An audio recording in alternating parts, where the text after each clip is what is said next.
Hi everyone. I wanted to pick up a few things about the elimination of alcohols. We've just shown you a video in which we're doing a new mechanism, elimination from alcohols, and I thought I'd pick up a few of the trickier questions in the booklet. Now, I'm not going to spend very long on each one. I'm not going to do it in full. I'm going to give you a few pointers to help you out. So this page, I'm not going to give you a page number, I'm afraid, because I'm going to get it wrong. When you come to this page, you are interested in thinking about the mechanism. It might help you to actually draw the mechanism out on a piece of scrap paper, you know, with your lone pair and then your hydrogens coming in later on. Okay, so we know that those sort of steps are going to happen. So that's going to lead to the product in the butan 1-ol case. The hydrogen on the carbon next to the carbon with the alcohol is going to lose a hydrogen. So that's the carbon that's going to lose a hydrogen. A very common mistake to make in these mechanisms is to think, oh, wait a minute, there's my alcohol, there's my carbon, I must be losing this hydrogen. That is wrong. That does not happen. Okay? So don't make that mistake. We are, in this activity, we're looking at the hydrogens adjacent to the carbon with the oxygen on it and imagining what will end up if they do this process. So draw out the mechanism on a scrap piece of paper or a mini whiteboard if you've got one of those at home. I do. And see what happens. This second one, 2-methylpropan-2-ol, is slightly more difficult, and this is kind of the point of the activity. When you do the mechanism, you will do that, but you can draw a second mechanism. You can draw a second whole mechanism which involve that step instead. So there's two possibilities. Two different mechanisms. In this case, it will give us the same molecule. Those two different ways of drawing it will give us the same molecule because the molecule is symmetrical. Okay, we've seen that before with alkenes. We're going to end up with the same alkene whichever way we do that bit. Okay, and this one you can just do yourselves. Well, then suddenly the butan 2-ol one, we've given you 3 slots. Okay, so 2 of these slots, well, we could easily fill 2 slots because we're going to have this going on again. If you look back above, we're going to have the two different options for a hydrogen that comes off. Draw out the 2 mechanisms. You should see 2 different products, one for starting at the left and one for starting at the right of where you've drawn your OH group. The last bit is a little trickier. One of those 2 arrows gives us 2 possible alkenes. And the alkenes are of this form. So this might be ringing some bells, where we've got an A and a B and a C and a D. And if you look back on my video on our alkenes, I showed you how if A and B on this side are not the same, and A and C and D on this side aren't the same, I've put a piece of paper over them, then you will realize that one is going to be an E isomer and one is going to be a Z isomer. Okay, that's enough clues for that one. Next one needs some clues. Don't be put off in a question like this one, where it's asking you for a mechanism and giving you a skeletal formula. Okay, we can still draw mechanism with skeletal formulae, and indeed if you go on to study chemistry at university, that's the only thing you will do, because drawing out all those hydrogens is a pain. So we like skeletal formulae and the mechanism doesn't change. Our first arrow would be from the lone pair, remember, from the center of the lone pair towards the hydrogen. I'm not going to draw the arrows on. I'm going to pick up with this arrow. So you draw an intermediate there, you draw some more arrows. Here's an arrow I will draw on for you. Oops, I'm going to draw it very badly, it seems. There we go. Clearly from the center of that bond, clearly forming a new double bond to make that. The second part says draw a different alkene that could form. Well, the step that's determining what alkene forms is this one, where I've just drawn this. And the clue, the challenge here is to remember that when we draw skeletal formulae, we don't show all of the atoms. Okay? So there are, at the join between two lines, there is a carbon atom. The carbon wants 4 things bonded to it, so there's 2 more things. There's a hydrogen and a hydrogen. Okay? So if I had time on my hands, I could go around on all of these carbons and I could draw their 2 hydrogens if I wanted. Okay? So that is a possible alternative step. Okay? Really, I should do these alternative steps in a different color. That's an alternative option. Okay? So that should help with that question.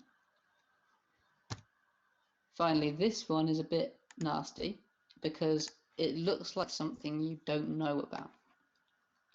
A rearrangement. Rearrangements are quite interesting things that happen in organic chemistry where the carbon chain starts moving around. And the reason this is a pretty nasty question is you don't need to know about these. You do not need to know about this type of reaction called a rearrangement. But you do need to be able to explain why one of these 2 things is more stable than the other. And it is because they are carbocations. So you see there's yet another link here to the alkenes topic. All this organic stuff is going to come together, and they can ask you about multiple bits of it. So if you're not sure, look back at your bit on carbocations and try to suss out what the difference between D and E is. And I'll give you a clue. E will be the more stable one. Okay, so that's partly why. That's part of your answer here, part of your 2-mark answer. 7.4. As a result, a 3rd alkene is formed in this reaction. Draw its structure. Well, that's a pain. They've once again drawn something a bit silly. I'm not going to have too much of a moan here, but if I were drawing a skeletal formula, I would not need to draw that phrase CH3, and I would not need to draw that H. Okay, I could draw the CH3 as blank, and I could draw the H as, well, nothing. There we are. I could draw that for that part instead. So they're not being particularly kind to you here because they've done unusual things that we don't need to do.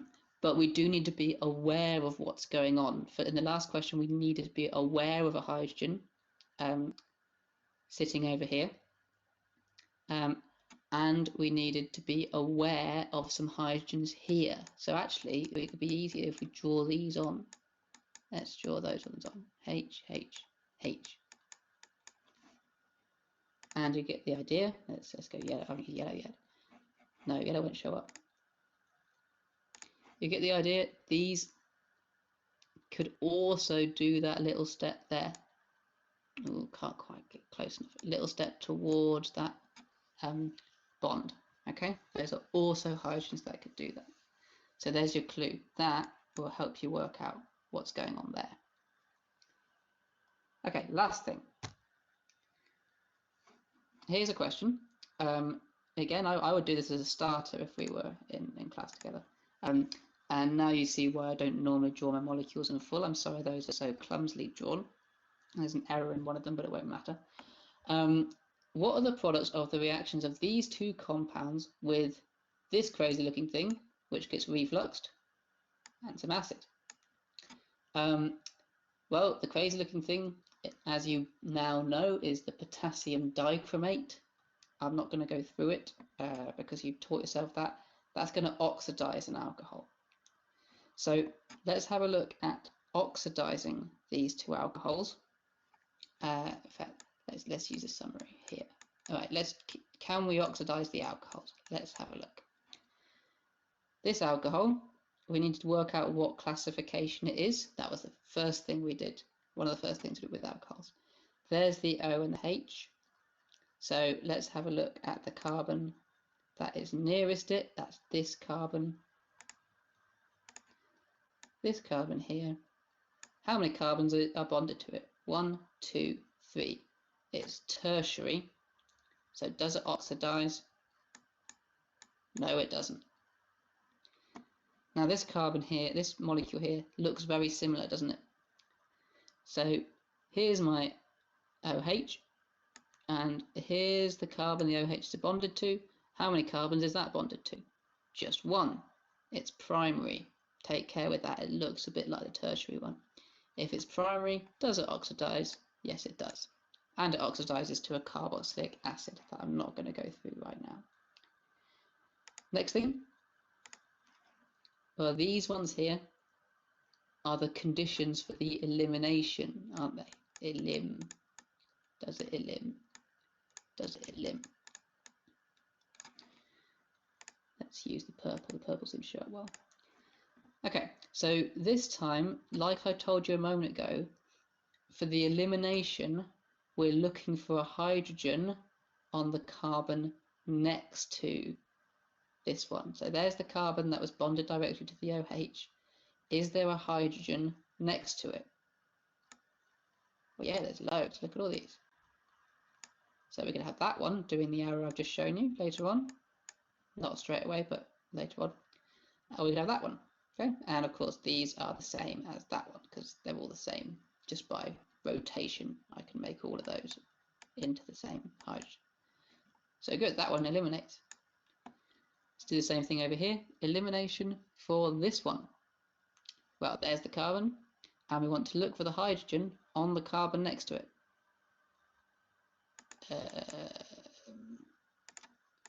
Oh, there's none. So there's no hydrogen knocking about for this one to be able to eliminate. So it's a cross for the elimination.